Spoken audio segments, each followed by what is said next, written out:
안녕하십니까. 반갑습니다. 제가 처음 만난 하나님이라는 제목으로 순서를 맡게 되었는데요. 이런 귀한 시간을 저한테 허락해 주신 주님께 감사드립니다. 제가 처음 우리 교회를 방문할 때가 작년 2월경으로 기억이 됩니다. 그리고 남편과 함께 침례를 받은 것은 8월 25일로 다시 태어난 지 1년이 조금 안 되는 시간이 흘렀습니다. 제가 이제 이런 순서를 받고 나서 지난 1년을 이렇게 되돌아보니까요. 하나님을 만나고 저한테 일어난 변화가 무엇인지 생각해 보게 됐어요. 정리를 해보니까 한 3가지 정도로 요약할 수 있었는데요. 첫 번째 가장 큰 변화는 안식일이 행복하다는 겁니다. 교회에 가는 것이 즐거운 것입니다. 저는 절에 다니는 집안에서 자라서 교회는 다녀본 적이 없고 그저 교회라고 하면 믿으면 천국, 안 믿으면 지옥이라는 팻말을 들고 예수님 믿어야 천국 갑니다 라고 외치는 사람들이 먼저 떠올려졌고 종교 중에 그냥 하나로만 여기고 살았습니다. 사실 저는 그러한 말들에 반감이 좀 있었습니다.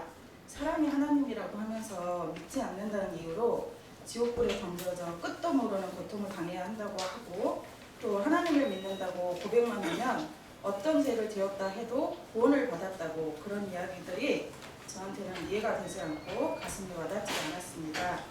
그런 제가 교회 다니는 남편을 만나서 일요일 교회를 몇 번 따라다녀보기는 했지만 그리스도인으로 거듭나지는 못했습니다. 그런 저를 하나님께서는 남편과 아이와 함께 대림교회로 인도하셨습니다.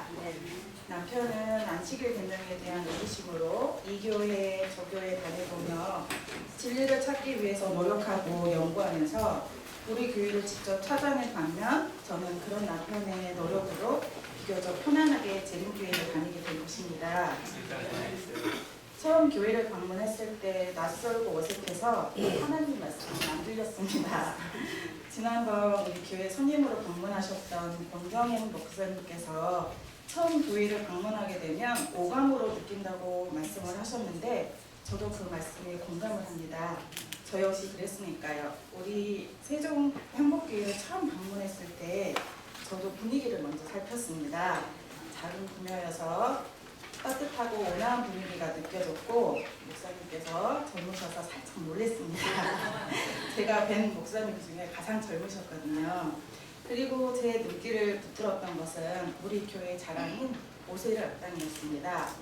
어린 학생들이 바이올린, 첼로, 플룻 연주하는 모습이 너무 근사해 보였기 때문에 우리 한교도 악기를 배우게 해야겠다 뭐 이런 생각뿐이었습니다.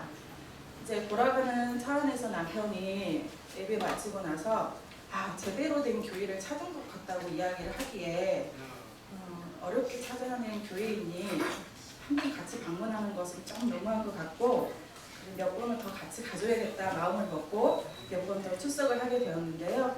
목사님께서 성경 기초 교리라는 책으로 법과 공부를 하게 되면서 안식일에 대해 알게 되고 재림교회 기본 교리를 배우면서 그게 맞지라고 고개가 끄덕여졌습니다. 그 다음은 궁금해지기 시작했습니다. 성도 여러분, 사랑은 무엇이라고 생각하십니까? 대답 안 해주시면 진행이 안 됩니다. 저는 아는 것이라고 생각합니다. 그 사람에 대해 궁금하고 알고 싶어지고 또 알아갈 때 사랑을 느낀다고 저는 생각합니다. 어떤 하나님인지 궁금해지고 알고 싶어졌습니다. 그리고 그분의 사랑을 깨달았을 때 저절로 감사하며 그분의 말씀이 받아들여지기 시작했습니다. 그런 이후에 교회 다니는 것이 너무 재밌고 즐거웠습니다. 교회 가족들과 함께 하는 다양한 활동들은 저한테 기분 좋은 자극이 되었습니다. 기억에 나는 활동들 몇 가지 말씀드리면 별새꽃돌 자연탐사과학관에 갈 때는 한규가 너무 좋아했습니다. 교회 형, 누나, 친구와 함께 가는 여행 그 자체도 좋은데 과학 박사님께 강의도 듣고 별자리도 보고 너무도 좋은 경험이 되었습니다. 저도 아이에게 다양한 경험을 제공해주고 싶어서 검색을 굉장히 많이 하거든요. 하지만 이런 장소를 검색하고 숙소를 예약하고 하려면 며칠을 검색을 해야 되는지 모르는데 그런 수고스러움 없이 교회에 출석하기만 하면 상상도 못한 경험을 하게 되는 것입니다. 여름에는 물놀이, 겨울에는 스키 캠프, 꽃이 예쁘게 피는 봄에는 가까운 근교로 드라이브도 가고, 야외 예배 때는 성도님들이 각자 쌓은 도시락을 펼쳐놓고 나눠 먹는 것이 너무 즐거웠습니다. 그런 다양한 경험들 속에서 하나님의 놀라우신 능력과 사랑에 감사함을 느끼고 하늘 가족들과 함께 예배드리고 찬양하는 이 안식일이 너무나 행복합니다. 두 번째로 제가 하나님을 만나고 느낀 것은요, 깊은 감동과 위로를 받았다는 것입니다. 저는 직장에 다니는 워킹맘인데요. 가정과 일, 육아 정말 모두 잘해내고 싶지만 생각만큼 잘하는 것 같지도 않고 항상 시간에 쫓기고 몸은 피곤하고 마음은 불안했습니다.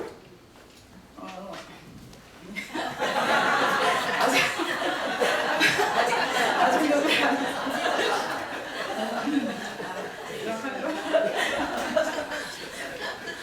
남편에 대한 불만은 쌓여만 가고 관계는 틀어져만 갔었습니다. 서로 싸우는 것이 싫어서 일상적인 대화만 할 뿐 깊은 대화는 피했고 그저 엄마, 아빠 역할에 충실하며 지냈었습니다. 마음이 고단하고 힘들 때면 퇴근길에 집까지 운전하고 오는 차 안에서 눈물 짓다가 집에 도착했을 때는 온 게 들킬까봐 화장도 다시 고치고 애써 아무렇지 않은 척 들어가고 했습니다.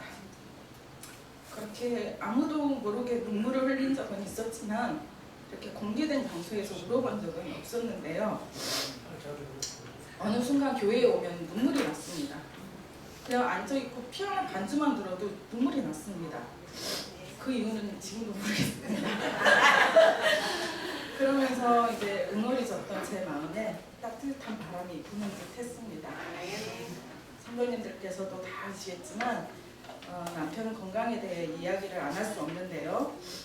우연히 찍게 된 MRI 결과 함께 듣기 위해서 병원에 가서 의사로부터 남편의 병명은 뇌암이고 너무 깊은 위치라 수술도 어렵고 다른 장기에 암이 퍼져 있을 수 있다는 이야기를 들었을 때는 우리 집 의사가 무슨 말을 하고 있는지 알아듣지 못했습니다. 진료실에 나와서 아이를 안고 이렇게 남편 얼굴을 보는데 그때서야 드는 생각이 죽음이었습니다. 지금 내 앞에 서 있는 저 사람이 내 곁에서 아이 곁에서 떠날 수 있다는 것인가 지금? 저는 너무도 당연하게 남편이 제 곁에서 함께 나이가 들어가고 함께 한규를 키우고 한규가 장성해 나가는 것을 지켜볼 줄만 알았는데 눈물이 흐르기 시작했습니다. 한규를 껴안고 속으로 하나님 제발 살려주세요. 이 사람 살려주세요 라고 대대고만 있었습니다. 운전을 하고 돌아오면서 보이는 하늘이 어찌나 맑고 파랗던지요. 어제와 다름없는 이 일상이 어찌나 서글프게 다가오던지요. 눈물을 멈출 수가 없었습니다. 그날은 제가 오전 반차를 쓴 터라 오후에는 출근을 해야 해서 남편과 아이를 집에 내려주고 출근을 하려다가 가까이 살고 있는 친정집에 가서 세수를 하고 다시 화장을 거치고 출근을 하러 나서는데 친언니가 이제 걱정이 되어서 전화를 했었습니다. 가까스로 진정시킨 눈물이 또 터져 나오고 정작 내 옆에서 병들어가는 사람은 한규 아빠인데 그것도 모르고 나는 친정아버지 편찮으신 것만 신경 쓰고 살았다며 자책하고 울부짖었습니다. 결국 그날 출근은 못했고 어떻게 마음을 추스를 수가 없었습니다. 그러다 구주 안식일 교회에 나왔는데 입구에서 목사님 얼굴을 딱 뵙는 순간 또 눈물이 터져 나왔습니다. 그렇게 예배를 어떻게 드리는지도 모르고 시간이 지났는데 성도님들께서 다가와 주셨습니다. 진심으로 걱정해 주시고 함께 울어주시면서 우리 하나님께서 꼭 고쳐주실 것이라고 위로를 해주셨습니다.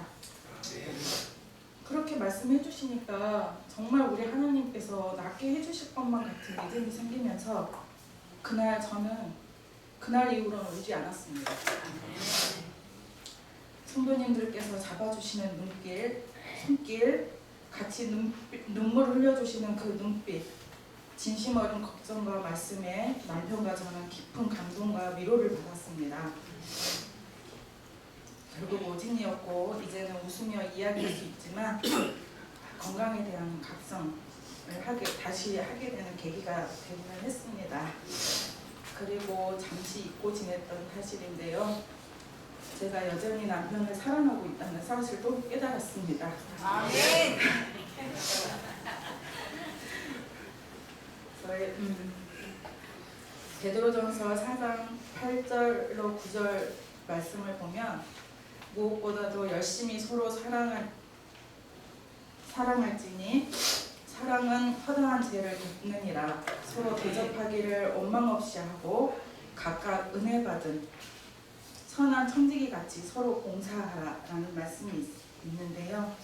저는 이제 원망 없이 제가 먼저 사랑하고 대접하고 봉사하며 예수님이 계신 가정이 될 수 있도록 저부터 변하도록 노력하겠습니다. 세 번째는 하나님을 만나고 먹고 마시는 모든 음식이 달라졌습니다. 교회에 다니며 건강 비결에 대해 드렸을 때는 이제 먹지 않아야 되는 음식을 이렇게 하나하나 알아가게 됐는데요. 사실 좀 놀랍고 충격이었습니다. 세상에나 그렇게 맛있는 음식을 안 먹는지, 또 그 음식들은 저와 남편이 즐겨 먹던 음식이고 또 좋아하는 음식들이었기 때문에 그때만 해도 그래, 불량식품과 같은 거야. 아이가 불량식품 몇 번 먹는다고 부모가 그 아이에 대한 사랑을 거두지 않듯이 우리 하나님도 그러실 거야. 건강에 좋지 않다니까 되도록 안 먹으면 되지? 뭐 나름의 이런 제 해석으로 먹기도 하고 또 참기도 하며 지냈습니다. 이 맛있는 걸 왜 못 먹게 하셨을까 이렇게 안타까워하기도 했고요. 또 남편과 추억이 있는 음식이 그립기도 했습니다. 하지만 우리 하나님께서는 건강하지 않은 채로 놔두시질 않으시더라고요.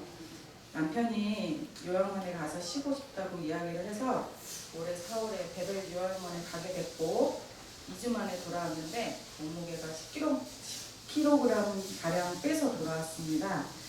그 모습이 너무 건강해 보이고 참 좋아 보였습니다.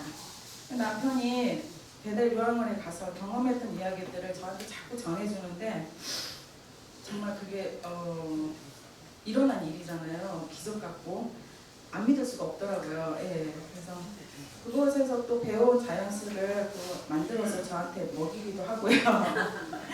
그래서 이제 남편과 함께 식습관도 바뀌었고 이제 점점 이제 그런 음식은 앞에 있어도 이렇게 엄마들끼리 모임에 가서 뭐 돼지고기 뭐 수육이 나오거나 뭐 쩌단듯이 가서 뭐 탕수육 같은 게 나와도 먹고 싶진 않더라고요. 이제는. 네. 그래서 제가 이제 행복한 가정과 건강이라는 책에 깨끗한 공기, 햇볕, 음식의 절제, 운동, 규칙적인 식사, 물의 사용, 하나님의 능력을 신뢰하는 일은 참으로 좋은 치료제이다라는 글귀를 보고 하나님께서 주신 건강의 법칙에 순종하며 이제 몸과 마음을 정결하게 하여 하나님 앞에 나아가기를 원하고 있습니다. 제가 이제 그 찬미가 중에 예수로 나의 구주 삼고라는 가사가 있어서요. 마지막으로 이제 읽고 마치도록 하겠습니다. 예수로 나의 구주 삼고 성령과 피로써 거듭나니 뜬 세상에서 내 영혼이 하늘의 영광 누리도다. 이것이 나의 간증이요 이것이 나의 찬송일세. 나 사는 동안 끊임없이 구주를 찬송하리로다. 아멘. 하늘의 천사 내려와서 이내의 말씀 전하도다. 저의 이런 하나님을 모르고 살던 한 영혼이 이제 하나님을 만나고 그분의 은혜로 마음의 감동을 받아서 어떻게 구원을 받아들였는지 제가 이렇게 말씀을 드렸는데요. 제가 침례를 받을 때 우리 성도님께 인사 말씀을 할 때 성도님께 받은 그 사랑을 돌려드리고 싶고 성경 공부를 열심히 하겠다고 했는데 지금 잘 지켜지고 있지가 않은 것 같습니다. 앞으로 이제 뭐 마라톤이니까요. 성도님께 받은 사랑을 열심히 돌려드리도록 고민하고 앞으로도 성경 공부 열심히 해서 하나님의 사랑을 이제 주변 분들에게 알리는 그런 사람으로 다시 태어나도록 하겠습니다. 아멘.